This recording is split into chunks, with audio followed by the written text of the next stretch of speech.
Hello and welcome to the Gamecast with me, Warric and Turbo. You're there. And we're back for another session on YouTube. And we are live on YouTube, I can see, yeah. And we're going to kick it off with the latest news, as always, on all platforms. We don't stick to one platform like some podcasts do. We cover them all. So, like I says, let's get that on. So, what you been up to, Turbo, this week? Have you been gaming much?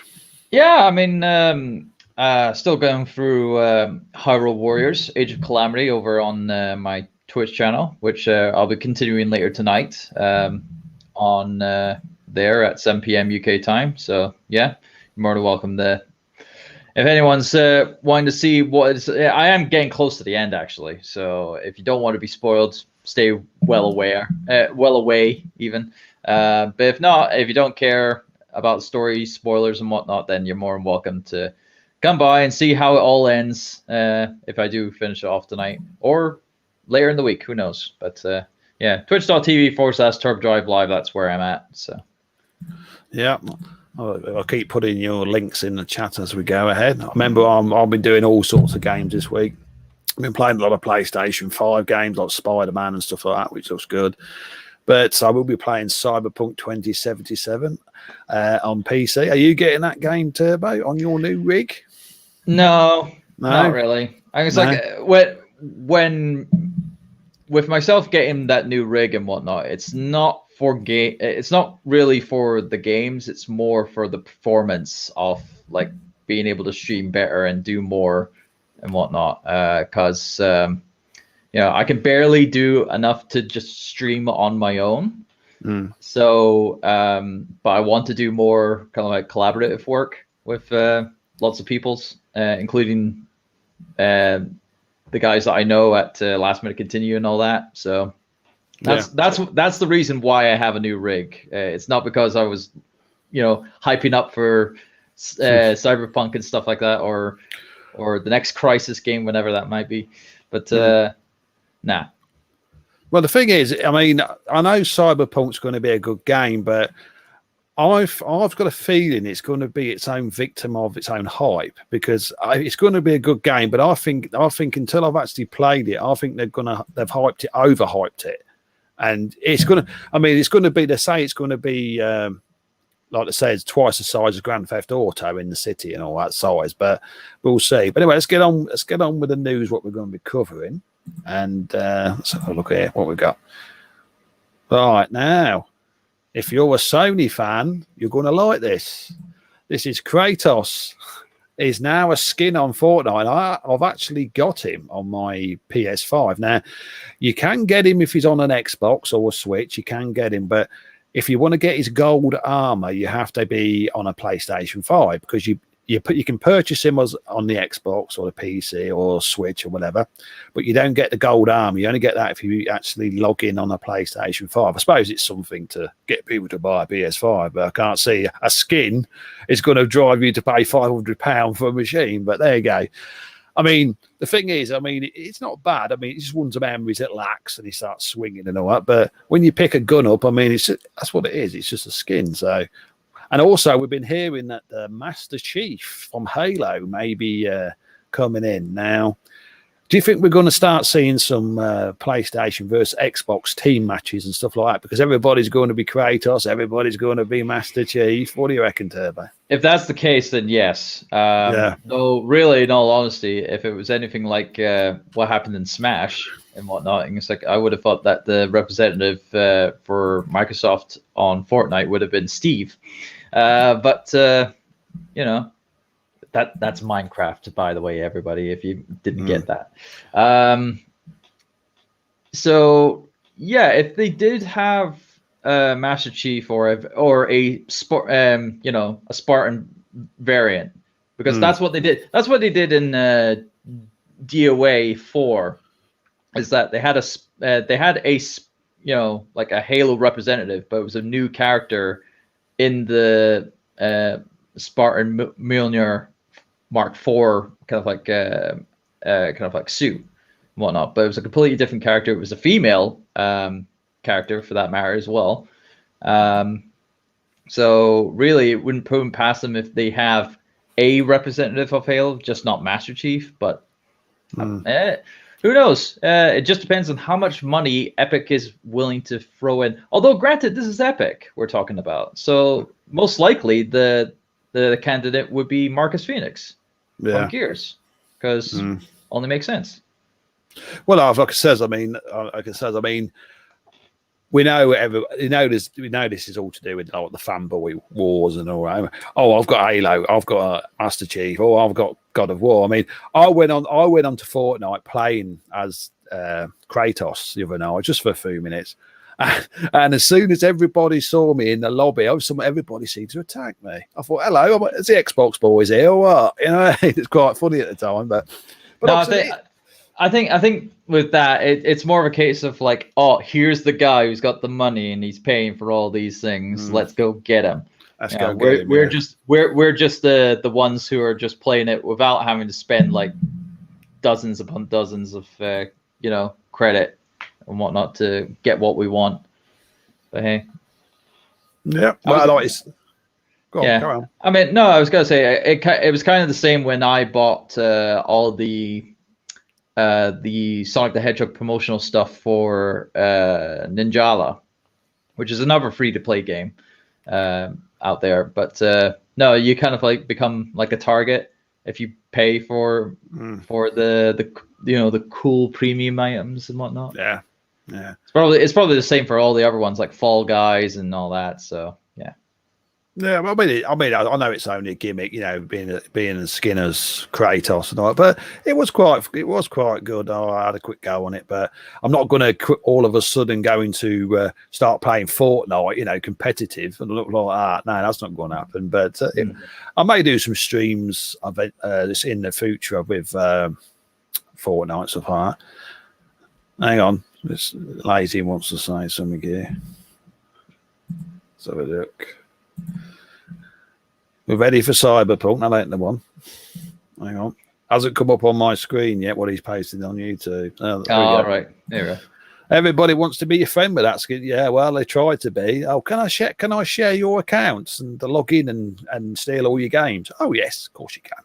All right, But yeah. Well, let's get on to a bit more better news than that. Right now. There's meant to be more PlayStation 5s in stocks in stores just over the last few days. They've probably gone by now as we speak on the podcast, but there has been actually a lot more inventory gone into the shops like Game and Very and Amazon and all that. But like it says, I mean, the stock is coming. And so actually Sony, I've heard a lot about these scalpers now getting very worried because Sony said there's going to be, There's going to be about 4 million consoles available by the end of the year. So these scalpers, I mean, to me, these scalpers are getting very nervous now because I would say to anybody, look, even if they offer you it at cost, don't take it. If it's below cost, yes. Because then, like you said, they got these consoles. The same with the Series X. They got this console to screw the consumer. That's all they did it for. So if they get stuck with say 1,000 PS5s, sorry, that's it. But if they start selling them for £250, yes, grab one quick. So what do you think about this then, Turbo? This stock levels. It was quite evident. There was word over last week that PS5s were available via and this is all this new stock is all being made available online. Like they're not going into the retail stores at all. Just for the sake of if ever any kind of like, because we're still in this situation where lockdown can happen, and it has some businesses have been locked down in areas around the country, here in the UK at least. They've got it available on the websites of the various retailers and whatnot, so like Gamesmiths, very Amazon, all those kind of like places. But even though you're saying, oh, this is probably gonna make the scalpers work, no, what they're gonna do, what the scalpers are gonna do, is they're gonna buy more of the stock, so that way they can have more to kind of like sell off and whatnot, because people will get desperate. But hopefully that wouldn't be the case, because you know, I would have thought that there would have been perimeters to stop multiple purchases on the one account of this product and whatnot. I would have thought they would have that, but some of them have not done that, which is not cool. And so it's just giving the scalpers more ammunition to try to scalp, you know, like you know, desperate kind of like consumers to get to these PS5s. Now, has it been? Will it eventually come to the time where the scalpers, all right, yeah, eventually they're gonna run out of money, they're gonna run out of funds, and they're not gonna be able to acquire any more stock from, you know, from these outlets and stuff like that, and eventually it's gonna blow up in their face. It just depends on when. Yeah. Now, I know something that would sort it out. Now, I've been thinking about this. I mean, to get these scalpers, they've got about 2,000 or 3,000 consoles sitting on a pile or something, right? Now, what Sony wants to do, same with Xbox, with the Series X, what they should do is this. When you buy a console, right, you should be made within the first 30 days of that purchase to register that console online. If it doesn't get registered after 30 days, if they've still got their pile of consoles sitting on the thing, they deactivate them consoles so you can't use them. That way, they have to then go back to Sony or to Microsoft to try and get them reactivated. That way, that to me would stop scalping, because once you get a console, you can't activate it because it's over a certain period. It's no good to nobody, is it?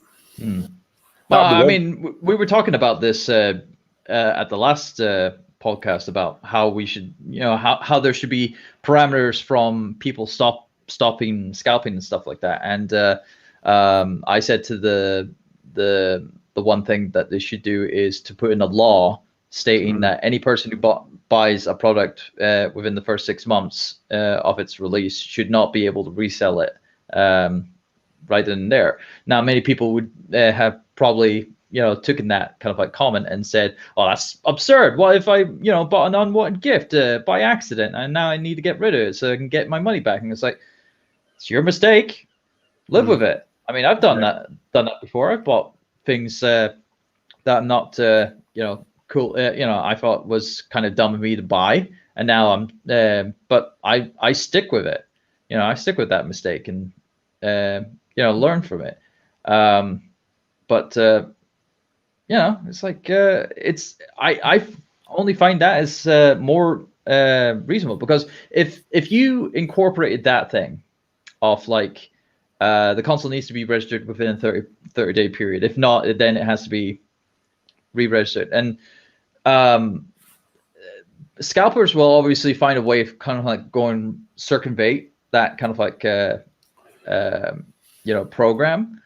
And if Sony has like a clampdown on that, then all those kind of like parents who bought those consoles at launch to be Christmas gifts, you know, on the 25th. Yeah. It's like that's gonna be a pain in the back. That would have been a pain in the backside if that was the case. So, I mean, I suppose what they could do there is, if they're going to give it as a Christmas gift to their kid and not can't unwrap it for, say, a month or whatever, right? I suppose what they could do is, I mean, fair enough, there'd be something on the box that you could register that console to that address to make sure that, you know, even though it's not been activated there and then, you know, it's activated, it's registered to that address. So at least every address would have an activation code on it or something. But something's going to have to happen anyway with it, because it's just getting beyond the joke there. Yeah. I mean, I'm glad that Nvidia finally woke up with the RTX 3060, because quite at the moment that's the only graphics card, you know, if you want it you can get it. I mean, even with the 3070, 3890, you're still on pre-orders in certain places, but the 3060 they did make sure that the old bots couldn't sort it out so they couldn't steal everything, which is, which is good. But they should have done that when the 3090 was released as well, and everybody been happy as well. But right, we'll move on. As I talked about this just earlier before, but now Cyberpunk's map size is estimated to suggest it's twice as big as Grand Theft Auto 5's maps. But the thing is, it should be. It's a brand. I mean, how old's Grand Theft Auto 5? Was it 10 years old? Oh, it's not that old. You're probably looking at like 7, I would think, because it came out just on the tail end of the PS3 360 era, and it lasted through the entirety of the PS4 and 1 era. So, realistically, it would be about probably say about 6-7 years. Yeah, I think. Yeah. So, so it's been on the market that long. Yeah, I mean, it's like I says. I mean, at the moment, when Cyberpunk 2077 comes out, there is no multiplayer for it. There's going to introduce multiplayer over the next in 2021, 2022, and it'll be co-op and everything. But the thing is, it's mainly a single-player game. I mean, I always get this when people say, "Oh, we can't wait to see Cyberpunk because it's going, you'll stream it in 4K." I said, "No." I says I'll be streaming it in 1080p 60 because that's the maximum you can stream it on a platform, Twitch, D Live, or anywhere. You can't stream above 1080. And the thing is, right, if I was good, I mean, I could play it in 1440p or 4K at a stretch. But the thing is, when you're streaming, why put a load on your system when you're trying to stream at the same time with OBS running? It's stupid. But I mean, I should be running it because if you remember, it's coming out on the Series X and the PS5. Now, what a lot of people are being confused about is the PS5 version and the Series X are only the Xbox One and PS4 versions, because there is no version for Series X and there is no version for PS5. The only true next-gen version at the moment is on PC, because PC will have the ray tracing when you turn the RTX feature on. And remember if you're going to use RTX, remember to turn on the DLSS. That makes the frame rate a lot better on most games, but you have to do it per game, right? But that's the only true way of, if you want to see all the bells and whistles of the ray tracing, reflections and stuff, you have to watch it on a PC. Now, I've actually got it on the PC. I ordered it on Steam, and I've actually got it on the PlayStation 4 as well. So I'll probably be playing it on that. I mean, well, PS5, I should say, the PS4 version, but it will look good on there, and the frame rate will be good on the PS5. But that's the reason why I want to stream it on the PC, because I know people will be looking for all the little, bells and whistles to look at, and you're not going to get it on the Series X or the PS5, not till next year. So, but I'll hold out judgment for the time being on that game, because I think it's going to be a good game, but I don't think it's a game that's going to blow me away. I don't honest. It looks nice. Graphics look beautiful, but graphics are not everything, are they, Turbo? It's no, gameplay. Gameplay is far. Gameplay is what it's about. Hang on, I'll see he's talking about. So look, we need those frames. Yeah, the thing is lazy, right? The thing is, now I'm actually going to have a little frame rate monitor on my PC when I'm actually playing it. Now, I will probably be hitting just over 100 when I play it on 1440p, but you're only going to see 60 frames on the stream. So, hang on, Fred's talking. Mr. Aiden, welcome to the stream, Fred. Cyberpunk not getting delayed again? No, it better not do. It's meant to come out this week, so I don't want it delayed again. I think I can't see them. Well, I mean, I do remember one game which was delayed on its release date and whatnot, but it wasn't big enough to be, noticed by a lot of people and whatnot. But for something as big as Cyberpunk to be delayed, like 3 days before its release, well, it would kill it, wouldn't it? It would kill people. Yeah, that would be the death nail. That would be the final straw that would break the camel's back, essentially. But I think by now the stock is in the countries. The stock is ready to be shipped or has been shipped to various locations, across the regions and whatnot, and it will be there. It's just waiting for the day to be released. So, I mean, there's another topic about it. I mean, starting from, and I think you can actually preload it at the moment on the Xbox, but I know they're starting to preload it on the PS4 and PS5 on 8th of December, which is tomorrow. But it's like I says, it's a game I'm looking forward to, but until I've actually play it and see what it's like, I'm not that really hyped about it. I know it's going to be good, but the game has got so many different things, there's so many things happening in the game at once. I mean, I know you're some kind of a super soldier who can like have enhancements and buy, upgrades to your body and your suits and all that. I did like the bit where I see a video where the bloke's got like blades on his arms and he goes around slashing people in half and all that. I did like that. We get an upgrade, like you can actually chop people in half with your arms. You have like an upgrade on your arms, like a spike. Are you sure we're not confusing this with Deus Ex? No. Now, a lot of people say that, but it doesn't. It's actually because that's what they actually, Yeah, because that's essentially what came to my mind as soon as you were telling me that. It's a lot Deus like Ex Human Revolution and they said it's a lot like Deus Ex. Because I see there's a video on YouTube, I don't know what it was about, but I see a bit where this bloke got some upgrades, like blades on his arm, and he goes around and he's chopping people's arms, legs off on his arms and legs. But I'll just say it's I'll be looking into it, and I'll be and I should be playing it. But hang on, the old dog's going by me. Let's turn my mic off a minute.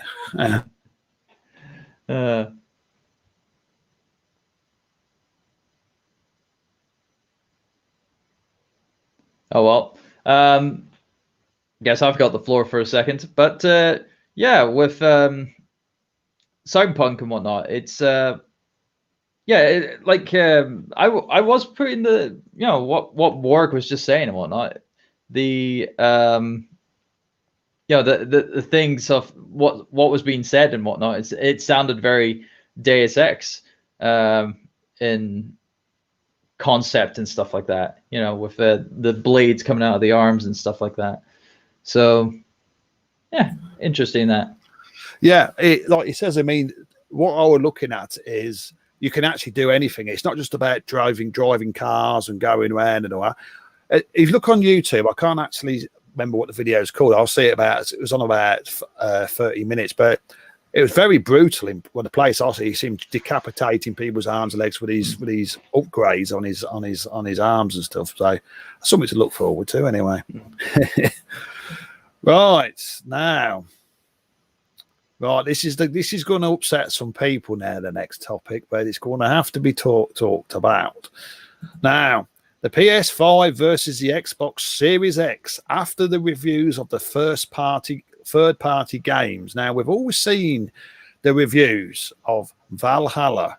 Let's wait for the patch because the developers ain't had the development tools for long. So we said, okay. And then they made another patch, and then the PS5 still beat the Series X. And now we've had a recent... we still had a recent video from Digital Foundry against the PC. I mean, we all know it's not going to defeat a top-end PC, but what I see with the Digital Foundry versus PS5 was that the PS5 was holding its own. Now, the Xbox Series X had to drop its resolution again to keep the frame rate up. And that's what they always say, don't they? Because if you want to keep the frame rate, you have to drop the resolution. That's why when you're playing games like Cyberpunk at 4K, if you start losing frames, you drop it to 1440p, then you got another 50 frames on top of your thing again. So what do you think about this? I mean, what did we hear? What did we hear when the launch of the Series X from the man himself, the god of Xbox, Phil Spencer, said, we're going to be 40 times more powerful than a PS5? Well, it ain't working out like that, is it, Phil? I mean, not only is the PS5 keeping a level on the Series X, it's defeating it in places as well. And this is from a machine that's meant to be 15 to 20% less powerful than the Series X. Now, what do you think about this, Turbo? Again, it only just boils down to who's working on what. Because it's always been the case. It's the same thing that you can say when it comes to Nintendo having better games on its own hardware compared to any third parties on the system. So you've Frederick there saying that Series X beats PS5 in power, but PS5 beats Xbox in exclusives. Now, see, this is the problem. Really. This is the problem. See, now we know on the spec sheet that the Xbox Series X has got an extra 2 teraflops. The 2 T-flops, we keep hearing this over the PS5. Now that's all well and good, but the thing is how the developers develop these games to run on these platforms, right? Now, what they're saying now is that another big excuse the Xbox boys are saying now is what they're making the games for the PS5 and then porting them down to the Series X. Now, remember what happened there that's what happened with the 360 and the PS3 days, didn't it? Yeah. And then, of course, then EA come along and started making the PS3 the lead platform and then porting it down to the Xbox. And then that made all the games look good on the PS3 and the 360. Now, the thing is, I'm not saying that the Xbox Series X is going to be completely trounced by the PS5, but they keep saying, let's wait until the developers have more time to develop for the Series X. But say if we give them 6 months, but the thing is, in 6 months' time, right, they're going to be worked with the PS5 for 6 months more. So they'll be able to push more power out the PS5 as well. So to me, I'm not saying the PS5 is more powerful, but with the big slogan, 40 times more powerful than the PS5, it doesn't wash anymore. The Series X and the PS5, to me, the Series X on paper is more powerful, but in real terms, in real life, the PS5 is just as powerful, if not more powerful, with that new faster SSD. That's what I say anyway. So, like he says, I mean, it's like I've always said, it's the same with PC technology. If your PC can load 1 terabyte of data, and another PC can load 2 terabytes at the same time, at the same speed, when that data hits the RAM and the GPU, keeps importing the data in the GPU, obviously the one that can load the 2 terabytes of data first is going to run better and hold the frame rate better. And that at the moment is seriously what's happening with the Series X and the PS5. The PS5 is not getting as much data as a Series X, but because it can stream more data into the GPU and the memory faster, it's holding up there with a stronger machine. And that's what the SSD has done. Now, there is a way Microsoft could actually solve this problem by making their SSD inside their Series X faster, but they won't. But that's the only way I think they can actually do it. Now, and of course, if Sony brings in this Oodle Tech, now, if you don't know what Oodle Tech is, people, look it up on Google. It's a new software technology Sony is actually implementing soon, which can make the SSD run. Now, listen to this. It can make the SSD run at about 16 gig a second. It can stream data that fast. I mean, it's streaming data about 7 gig at the moment. Xbox is about 3.5 to 4 gig. So if that comes into technology like that, it's game over. This generation has been defeated. PS5 has defeated the Xbox. But it's something we're going to have to look into over the next few months and keep an eye on these third-party games, etc., and we'll see what happens. But it's looking very good for the PS5. I'm telling you. I mean, the Series X is going to have some good exclusives. Let's have a look at Aeon. Let's have a look at here. New Halo and Fable are the only games I know that are still.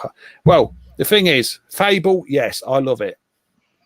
I play Halo, but I'm not a big fan. But Fable, yes, is an exclusive. I'll probably play that on PC because it'll look amazing on my PC. But the thing is, I've always said this: it isn't power. It isn't power that sells a console. It's exclusives. Now we had this with the Xbox One X, which I've got. It's still sitting under my telly, and it's a lovely little machine. It was more powerful than the PS4 Pro, but the PS4 Pro still beat it in sales on software, and we're having the same thing now. Quite frankly, I would rather have the PS5 as a lower spec machine, because every time a machine is more powerful, it seems to lose in the console war. But anyway, we could talk about this forever. But hang on, what's this now? The Xbox subscriptions are about, yes, they are. Game Pass is amazing, and I love it. I've got Doom Eternal on Xbox Game Pass to load up when I get my new PC. I'm going to give that some right ribbing. That's going to be 200 frames a second. That is, but yes, I agree with that. But like I says, don't write off Sony just yet. PlayStation now, like he says, they will have their own sort of Game Pass. Jim Ryan has already said they're going to have their own version of some kind of Game Pass, but says stay tuned. But as I said, at the moment, how you doing, Xeno Killer? Welcome to the stream. We're going to have to keep an eye on this about these third-party games, because the Series X will come back. Yes, it will. But I wish Microsoft would come out and publicly say this: we was wrong when we said our Series X is going to be 40% faster than a PS5. It isn't. They are level. And Phil Spencer, the god of Xbox, wants to acknowledge that. So until he does, I have no respect for the man. Anyway, let's carry on with what we're going to carry on with. Right now, talking of Xbox, we have a new game on Game Pass. Control. What a game from Remedy, the makers of Alan Wake. Now, Control is at the moment one of the best games to bench test your PC on certain parts of the game, because if you go onto Digital Foundry, it's called the corridor death. If you go down there, your frame rate will drop regardless of how good your PC is. But Control, that's a very good game. And if you've not played Control on the Xbox Game Pass, play it, because it's very good. Very good game. It's got a mixture of Quantum Break in there, a bit stuff like that all mixed in. But it is good. What do you think about Control, Turbo? You played it? I haven't played it, but I did watch a few kind of like videos talking about Remedy's journey to, working on their way to making Control and whatnot with their previous projects and stuff like that. And I would have probably played it at one point, but inundated with so many other things and whatnot, I didn't get around to playing it. But I didn't play Quantum Break beforehand. The only games I've played from Remedy have been the Max Payne games and what was it? Alan Wake. Brilliant game. I want to make a part 2 of that. That's brilliant game. So I'm really holding out for Alan Wake 2 more so than anything. Didn't try American Nightmare. It wasn't a true follow-up, really, in all honesty.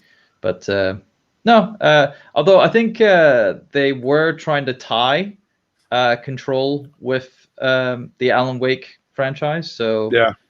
So I think Control being up on Game Pass is kind of like another hint at that, even though Alan Wake was reverted back to Remedy. So Remedy has control over Alan Wake again.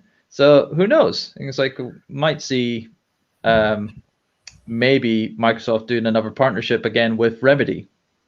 Yes, that's another thing. See, it's like I said before. When Alan Wake first come out, it was a PC only title, and then at the time, Xbox needed some single player games to build up their portfolio of single player campaigns. And I was very upset because I was getting my PC ready to play Alan Wake. And of course, Microsoft made it an exclusive, which I actually thought that Microsoft had purchased Remedy, the company, totally bought them out, made them first party, but they didn't. And that's the reason why Control is on the. I mean, I've been playing Control on my PlayStation 5. It plays beautiful, all the frame rates up there, solid and all that. But I always thought that Remedy was a first party studio, and it isn't.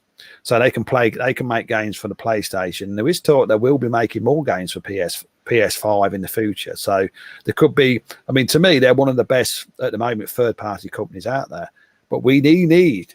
See, the thing is now, Alan Wake.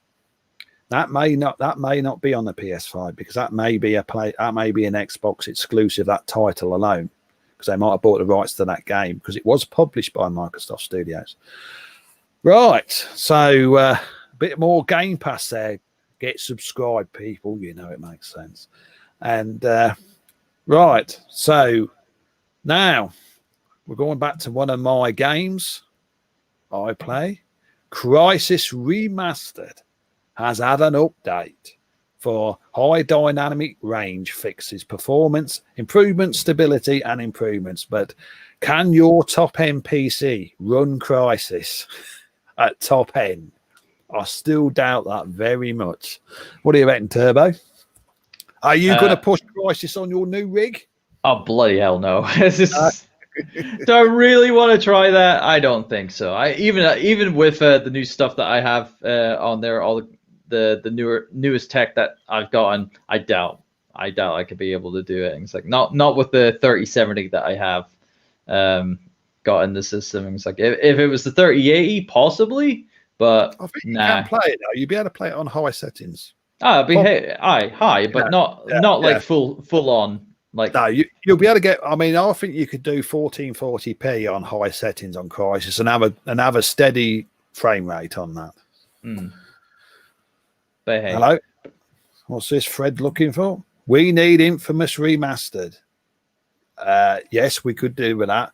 What we could do with all the Infamous games all in one package, the complete set, that would be nice, especially on the PS5. It looked very nice in 4K.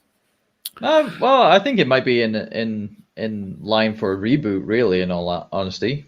Get a new column graph game and just retell the story better. Because the original has been stuck on the PlayStation 3 for the longest time, and I don't think it's not been ported to any of the systems afterwards. So yeah, maybe might be worthwhile. Get Blue Point on it. They might be able to do it. Yeah. Hey, you know what they should have done? They should have got, like he says, they should have got Blue Point on Crysis. At least then they made you better run it then. Get the PC version done by Blue Point. That would be good. Yeah, don't worry. They'll soon be under the Sony label soon enough, Blue Point. That's near enough in the bag. They're going to be a first-party developer for Sony soon. Yeah. Right now, here's another thing, another bit more PC news coming up. The Witcher, the first one, Enhanced Edition, is actually, the Director's Cut is actually free on PC, on COG Galaxy. So if you ain't got The Witcher, you can download it free now on COG. Now, there's another thing I'm going to talk about COG. Now, I had a chance to get Cyberpunk 2077 on COG Galaxy, right, for about £40 on PC. Now, I didn't pay that. I paid $45 and got it on Steam. Now, to me, the reason why is because it's okay, COG Galaxy, but I just don't like it. I prefer Steam for my games. I think Steam is a much better platform. What do you reckon to that, Taylor? Just depends on how secure purchasing from those services is. Obviously, Steam has its own kind of like security and stuff like that, and it's it has been. I mean, granted, not every service is safe from any kind of like purchase fraud and stuff like that. But it's not just that though, Turbo. It's just when you mention Steam, when you mention the name Steam, that's it. That's your PC platform. I mean, I know you've got Epic Games. I know you've got other ones, and you play from Ubisoft. I mean, everyone's trying to get on the bandwagon with their own network. You know, you've got to sign up for a Ubisoft account on Uplay, Steam account, Coldplay. I mean, they can't just make it easy and be one client, can they? Be all mixed in with one. That's too easy, you know. But it's just. I actually went out my way to make sure when I did buy Cyberpunk, it was going to be on Steam because I've got a big thing for Steam. It's the convenience of it all. Like Steam's been the PC store client for well over a decade. So I wonder if there's going to be an infamous free for PS5. Yes, wait and see. I've heard rumors about that already. And the thing is, if they do make it for PS3, it's going to be a killer. So the thing is, they are making a lot of content at the moment for Ghost of Tsushima Sucker Punches. So don't think it's going to happen just soon, but that is definitely on the card. So you heard it here first. There will be an infamous free for PlayStation 5. I'll guarantee that. And hopefully they will, like you said before, they make Infamous free. Like Fred says, I hope they remaster the first 2 games. I mean, you think about it, the first game, that was to me, that had the best story, but it had the worst graphics.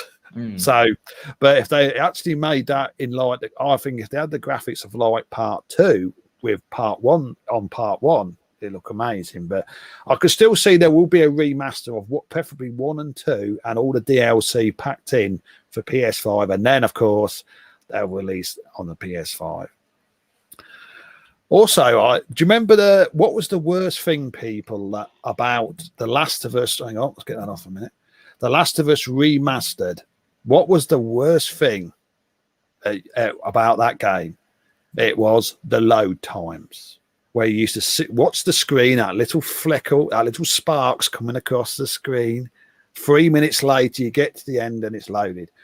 Well, yesterday, I put up The Last of Us Remastered on my PS5. And I clicked on it. It started to load, the little specks coming on the screen. I loaded a level within inside of 4 seconds.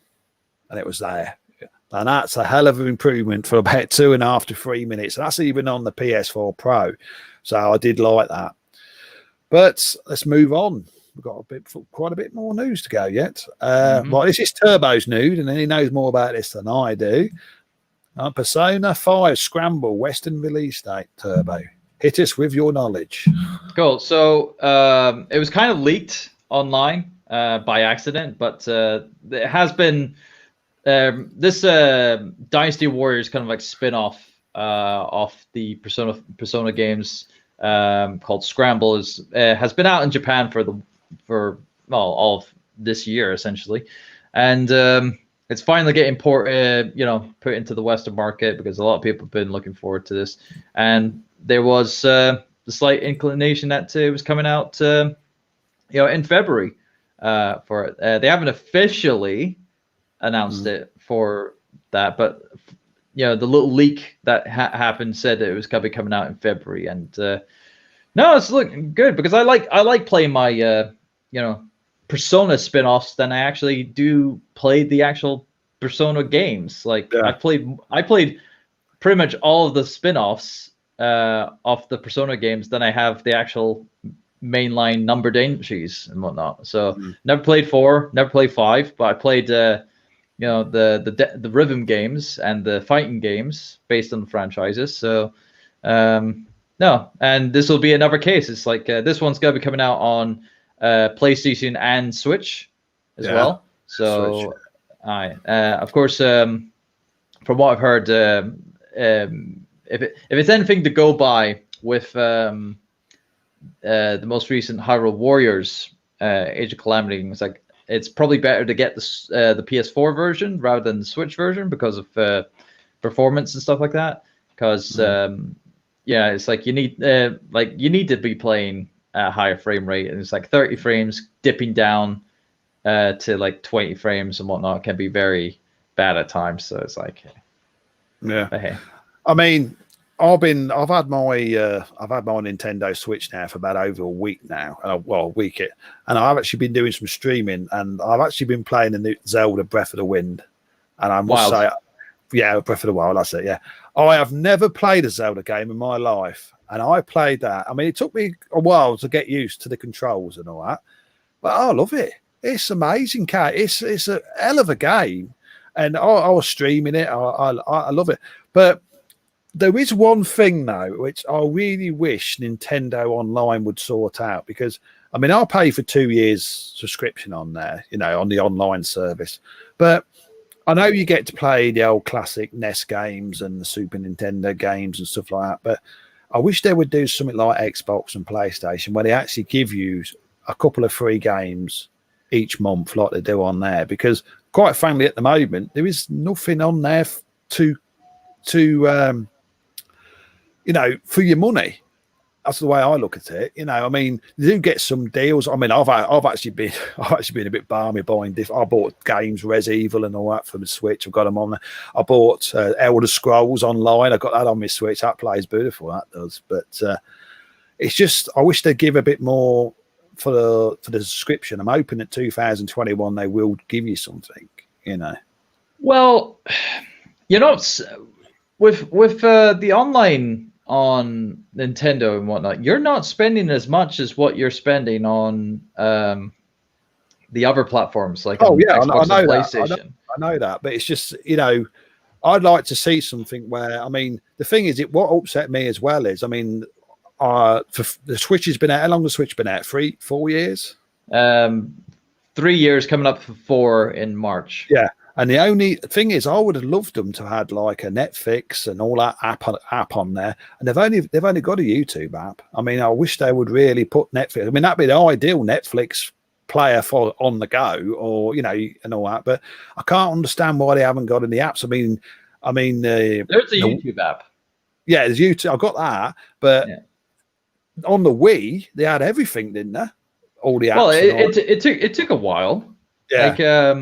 Like I knew they had Netflix available on there, but of course it wasn't like directly out of it. It was probably like a couple of years afterwards. And with all that you're saying and whatnot, it's all licensing. Like it depends on how much Nintendo are willing to fork out for the license to host those kind of like applications on their platform and whatnot. So. And I think if they want, you know, because it just depends on like analytics on it, and it's like how many people did actually use their consoles for Netflix or BBC iPlayers as we had here in the UK. Yeah, so you know, it's all subject to, you know. It's just something, you know. It's just something. I think, well, you know, you pay the subscription. I know it's cheap, but it's just I wish they'd had a bit more content on there than what they have. I mean, they have got some good stuff on there. I mean, I've been playing. I actually started playing Mario 1, the original Mario on there. I've never played it in my life. Bloody hard, and bloody Coopers get on my tits. You know, I have to keep jumping on the heads and all that. But yeah. But I mean, I'm actually happy with the Switch. But I'll tell you something. Do you know I said I bought that little fan that goes on top of the Switch to keep it cool? It's like a little cooler. Well, I'll tell you something. I did the little test on that. And I put Zelda on, and I let it run for about half an hour. And it got up to about 34 Celsius. With no fan on it. I actually have like a temperature gauge. And then I put that little cooler sitting on the top. It just sits on the top. And I turned it on. And within a minute, I dropped the internal temperature down to 26 degrees. So I thought, that's well good. And every time I stream now, I actually put that cooler on. And it costs about 10 quid, and it just sucks all the heat out of the Switch. And then I watched another video. I mean, it's perfectly safe. I mean, they said one bloke actually covered all the vents up on purpose to try and to see how long it would take before the Switch would shut down by overheating. It got it up to... I think it got it up to 62 degrees, 62 Celsius before it crashed.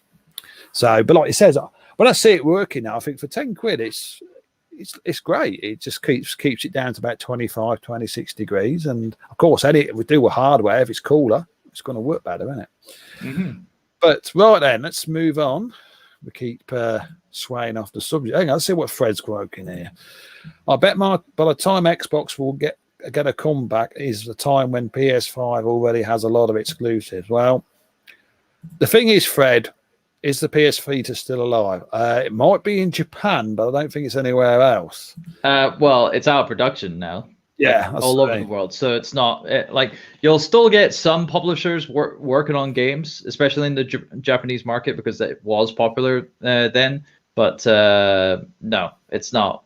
It's not fully alive. Like it's not like alive and well and kicking. No, it's it's on its deathbed and it's been there for years. I mean, I love the Vita. I thought it was a lovely bit of kit. You know, it was all right. But but the thing is, the only reason I bought it was because I was waiting for BioShock because they said there's going to be a BioShock PS Vita exclusive, and it never happened. Hello, Mr. Panda. Welcome to the stream. One of my streaming fans, or friends, I should say. Hello, sir. How you doing? And yeah, we're doing okay. We're just doing a bit of gaming news, buddy. Glad you dropped in. But like he says, I mean, what did I do when I bought a Nintendo Switch? The first thing I bought was the BioShock collection, right? And I've got that on my Switch, and I'm in the process of playing that. Here's another thing I'm going to tell people about the PS5 now.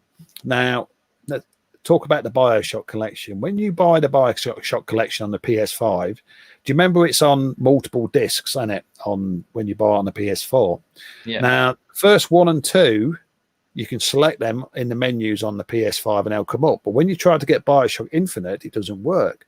So you have to click another little section and then it comes up. It's a bit weird that way. I hope Sony do an update to sort that out. But hello, the old news is coming in there. They keep chat's going by me. All right. Hang on. Let's have a look at this. No, that's the wrong one. We'll get the right one in a minute. Uncharted, Golden Abyss, Gravity Rush, Rayman are great exclusives in the Vita, though, but not. Uncharted, Golden Abyss was actually an amazing game. It used all the features of the PS Vita. I remember playing that with old Nathan Drake. But, you know, the thing is, we all know that Nintendo are the king of the handhelds. And as far as I'm concerned, they always will be.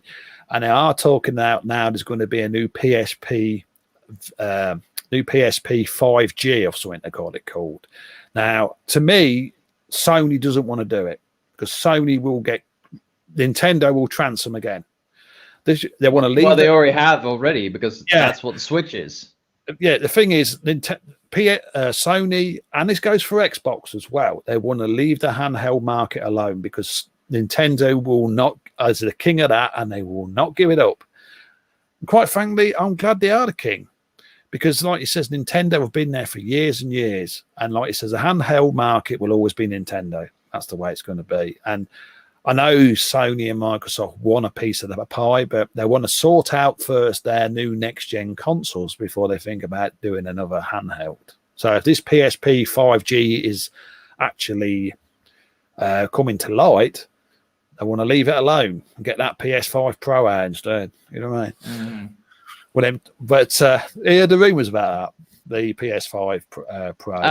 That's the first I've heard of it. Well, there's meant to be a patent of the new PlayStation 5 Pro, which is meant to have the first console to have a dual GPU in it, 2 GPUs running side by side. But then again, if it is it will come. The PS5 Pro, there will be but you're talking a minimum of 2.5 to 3 years. I mean, they ain't even got the PS5 out yet. So yeah. So all right. So it's early days. Don't be, you know. And of course, there will be an Xboxseriesx Pro or whatever they want to call it. One of them as well. It's bound to be because it's always new hardware. It keeps coming out. Right. Let's get back into the news and what we've gone up to now. All right. Now, this is a bit more for you, Turbo. The new Nintendo Switch system update. Now, this is the first update I've ever had because I've only just got my Nintendo Switch. So, and there is some, I mean, they kept going on. It's such a big update, but I mean, sharing pictures and stuff to the PC and the internet. What do you think about this update? Do you think it's massive or just media? It's just a little a little kind of like I can't think of the right word for it. Just something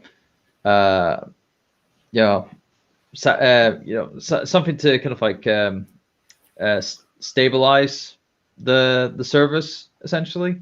It's like making it easier for like sharing content and whatnot. That's good and whatnot. Although I know in the now I was trying to find this in the UK like in my update on the thing, and but I can't find it, and it's regarding the kind of like sharing information whatnot, where with you can opt in and out of like having your information shared with the company and whatnot. Now apparently in the US, the update actually auto opts you in to having your information shared within like Nintendo and stuff like that. But of course, with the current law, with the data laws that we have here in the UK and Europe and whatnot, I don't think that's available, or like that's something that is featured in the update for us, and it's a bit concerning because I was trying to look for the the little menu tab or whatever that indicated whether or not you were or not part of this kind of like share group and whatever, and I just think it's a bit concerning that they had something like that hidden within this update, for at least for the US users, where they had they had no idea that they were being opted into, having their information shared with Nintendo, whether that's a good thing or a bad thing. So it's a bit cheeky. Yes, I'd like to thank everybody for coming into the stream, and thank you for the disliker. Remember, it's still a lot. It's still actually giving me support. Thank you for that. And let's have a look to the next bit of news. Hang on, let's go. I think somebody was talking in the chat about. I miss the old days where the PS3 and the 360 are actually like even. Well, that could be debatable there, but that cell processor, it never really got actually pushed. And this is actually could spark off a bit of debate here, because we all know the cell processor was actually mainly designed for like word processing and stuff like that. It wasn't really designed for gaming. The actual cell processor wasn't, but they did utilize it, and they did make some of the greatest PS3 exclusive games ever. I mean, this is not hating on Xbox, but remember this, people. Xbox for the last 10 years have never ever had a game of the year on an Xbox. It's always been on a Sony platform. So that must tell you something, and that tells to me that Sony make better exclusives, and that's a fact. And that's not, no one can question that. But like you says, every console has its own good games, and every console has its bad games. Now, to me, the PS3 on some of them games. I mean, what was your favorite PS3 game, Turbo? I think for the time, I think the best one that I played would probably have been The Last of Us. It's like that would have been probably the best one that I played, followed up by Ghostbusters, I think, but that's not really technically an exclusive. No, it's a multi-plat, but yeah. So I did like. I mean, I used to like the old Japanese titles, like Origins, Origins, like the old Japanese games, like survival horror games. That used to scare the crap out of me. That's before we had the trophies. Then they had to implement trophies onto the system. Every game we played, it was actually like playing like the Switch with no trophy support, no achievement support. But then they implemented a thing where they had to bring trophies into every game. Sony made it like a patent for all developers that they had to bring in achievements and stuff like that. Not all of them did that though, but hey. No. But there was some games they just couldn't do it. It just couldn't. I mean, Xbox Live. That's the reason why Xbox Live had a bit of an advantage at the time, because that was all implemented into Xbox Live and all that. That was actually a pattern from when Microsoft started. They have to have some kind of an achievement system and stuff like that. But Sony tried to jump on the bandwagon at a later date, and that's what's happened. But but we will carry on, because see what else what we're going to talk about now. Right now, we're going to talk about our favourite consoles and what we used to like, how we got into gaming, etc. So the floor is yours, Turbo, to talk about what's your favourite consoles, preferably in the past, and how you got into gaming. I think it's kind of telling by my attire of what kind of like started my kind of like gaming journey with the blue hedgehog of Sonic the Hedgehog. Yeah, it's like I obviously my early days of like messing around with secondhand Atari systems and whatnot back in the day. It's like just messing around with what was available to me was kind of the kind of like thing. But sorry about that. What was it? The real proper system that I kind of like played myself was the Master System. It's like playing the Master System back in the day. It's like I played the Sonic games that were coming out that came out for that. Master of Darkness, the very cheap kind of like blatant Castlevania ripoff, even though I didn't know that at the time, because NES back here in the UK was not as popular as many people think it would be back in the day. But eventually I would be like a Sega guy throughout the entirety of the 90s. So like Master System, then onto Mega Drive.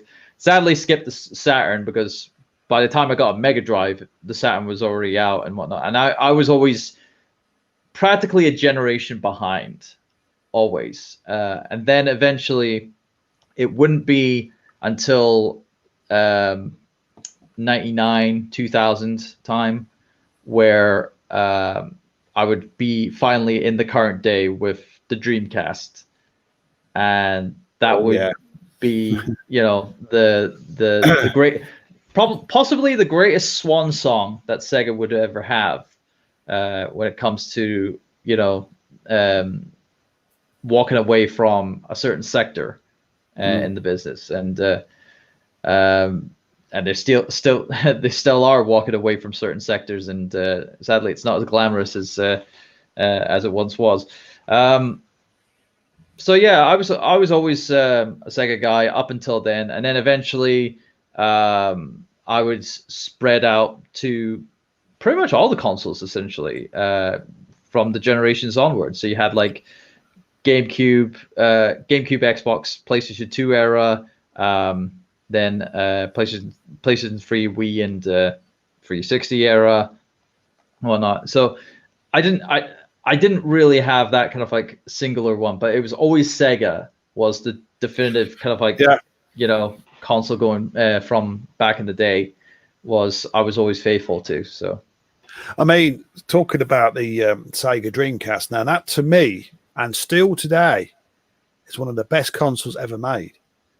It's just a pity. Frankly, I'm sorry, but it's just a pity it's Sony blown out the water. That's the problem. But the thing is, the Dreamcast to me, I loved it. I mean, it was the first ever decent console to have an online play capability on it. I mean, I used to play Quake 3 on it on a 33K modem. you know, and it was amazing bit of kit. And if Sega ever made a new Dreamcast in today's tech, got my money. Sony, go away. Xbox, you're gone. Sorry, they're all gone. Sega's the man, you know. But that's the reason why I wish Sega would actually team up with Sony, or well, hopefully Sony, not Microsoft, because they'll just sell them.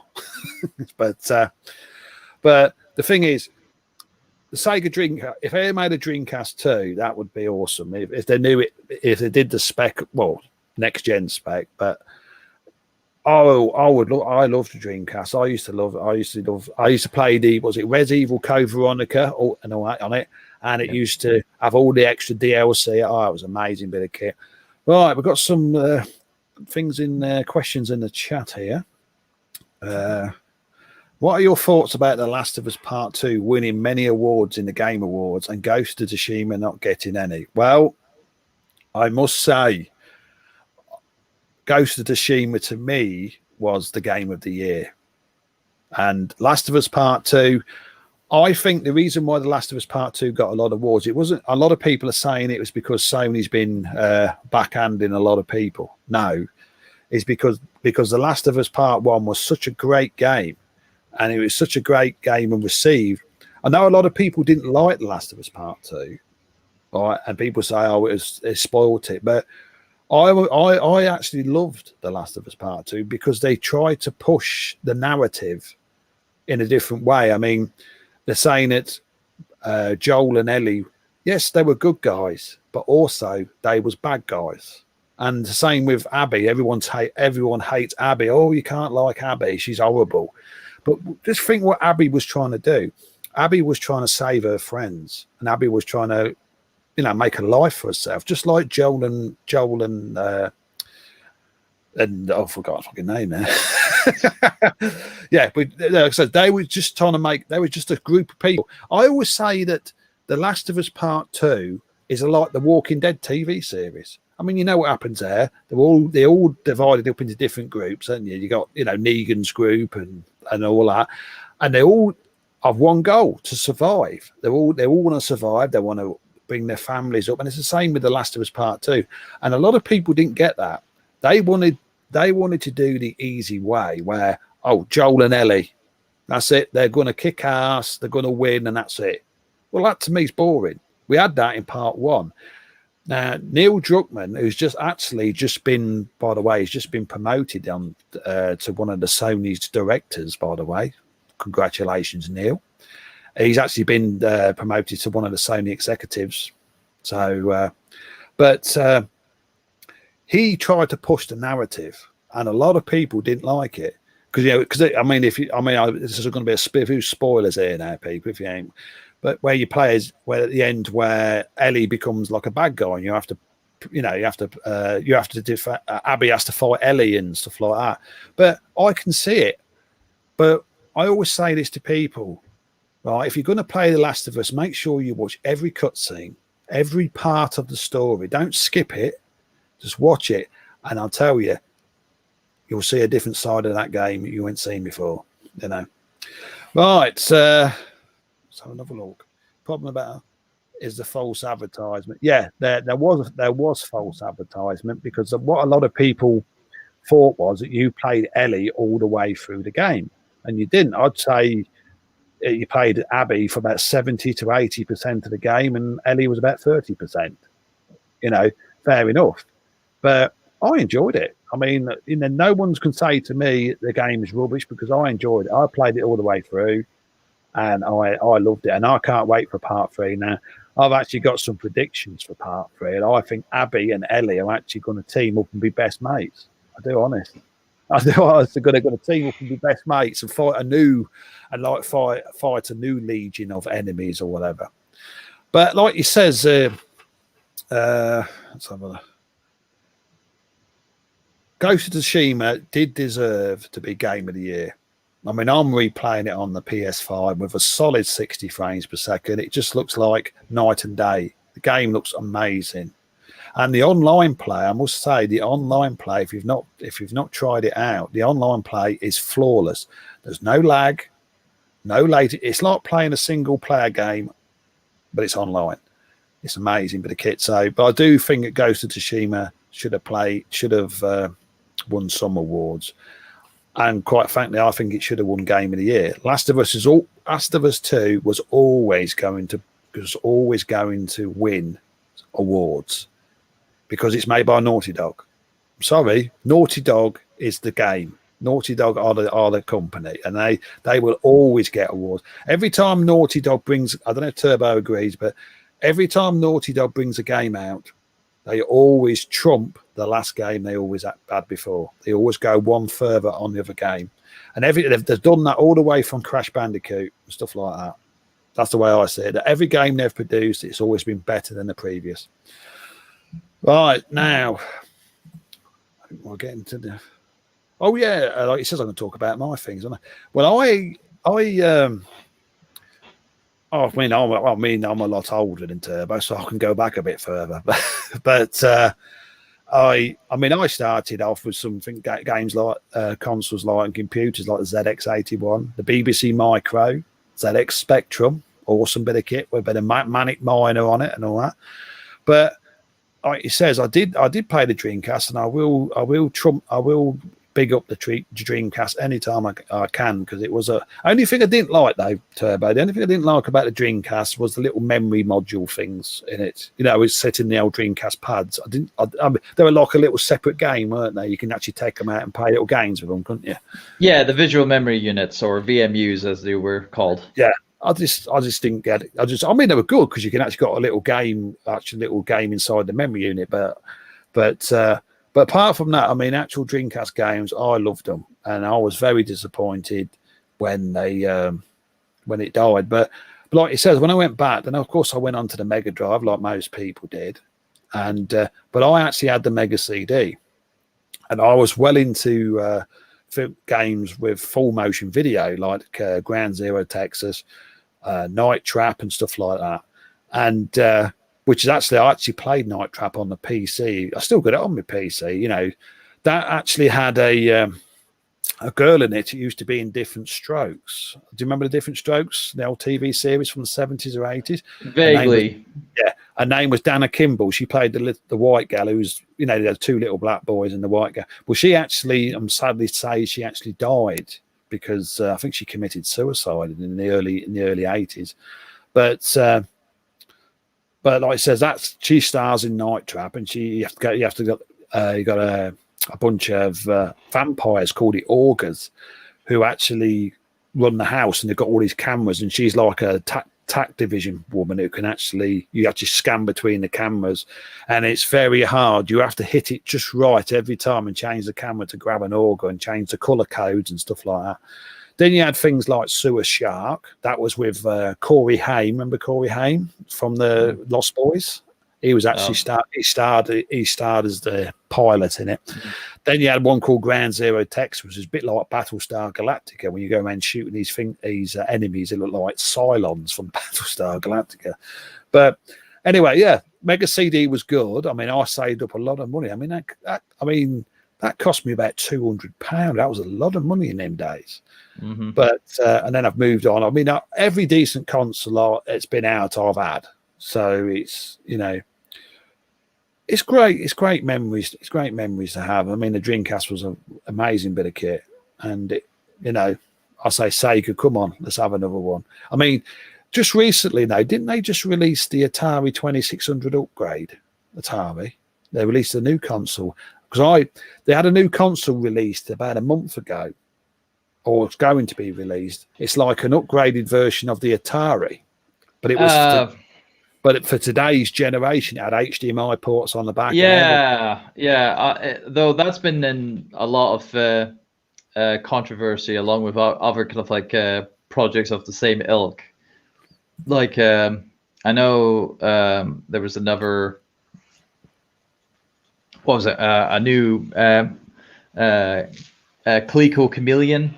That was one that got a lot of kind of like heat, and I think they call it the Atari VTS or something like that, or whatever. That's supposed to be that throwback console, and that's obviously not been doing very well. and whatnot. It's yeah, some of these companies, some of these brand names obviously coming back in some way, but of course they're not doing it very well. And I feel as though Sega, like, it's fine for them to work on their legacies and whatnot. Like you saw the Sega Mega Drive Mini being very popular and whatnot, and many people are now wanting a Dreamcast Mini or Saturn Mini, and whatnot. And that's good, you know. Keep working with doing a mini version of either of those systems. Though granted, I don't know how many games you could possibly have for those systems, but if it'll be any better than what the PlayStation Mini was, then no harm, no foul. But for them to go back into the console market, especially after this, because they've just gotten rid of their